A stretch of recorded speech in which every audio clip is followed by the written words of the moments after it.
নিহত সর্বোচ্চ নেতা আয়াতুল্লাহ আলী খামেনির জন্মস্থান ও পবিত্র শহর মাশহাদে যখন তার সপ্তাহব্যাপী অন্ত্যেষ্টিক্রিয়া চূড়ান্ত সমাপ্তির দিকে এগোচ্ছে, ঠিক তখনই এক বড় ধরনের হামলার মুখে পড়েছে ইরানের যোগাযোগ ব্যবস্থা। রাজধানী তেহরানের সঙ্গে মাশহাদের সংযোগকারী একটি গুরুত্বপূর্ণ রেল সেতুতে মার্কিন বিমান হামলার পর দুই শহরের মধ্যে সমস্ত ট্রেন চলাচল সাময়িকভাবে স্থগিত করা হয়েছে।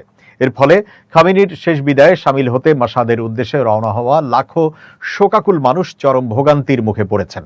ইরানের রাষ্ট্রীয় গণমাধ্যম IRIB এর বরাত দিয়ে দেশের রাষ্ট্রীয় রেলওয়ে অপারেটর জানিয়েছে, আক্কালা অঞ্চলের ওই রেল সেতুটিতে বড় ধরনের ক্ষয়ক্ষতির কারণে যাত্রী সেবা সাময়িকভাবে বন্ধ রাখা হয়েছে। বর্তমানে ক্ষতিগ্রস্ত পথটি মেরামত করার জন্য প্রকৌশলীদের একাধিক দল সেখানে কাজ করছে। ট্রেন চলাচল বন্ধ হয়ে যাওয়ায় মাশহাদে গমনাগামী যাত্রীদের বিকল্প হিসেবে সড়ক পথে পরিবহনের ব্যবস্থা করার চেষ্টা করছে প্রশাসন।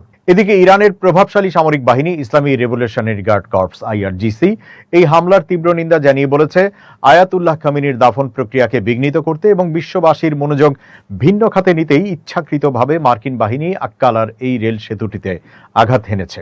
ইতিমধ্যে ইরানি গণমাধ্যমে প্রকাশিত এবং CNN কর্তৃক ভূস্থানিক অবস্থান নিশ্চিত করা বেশ কিছু ভিডিওতে আক্কালা সংলগ্ন ওই রেল সেতুটির ব্যাপক ক্ষতিগ্রস্ত রূপ দেখা গেছে।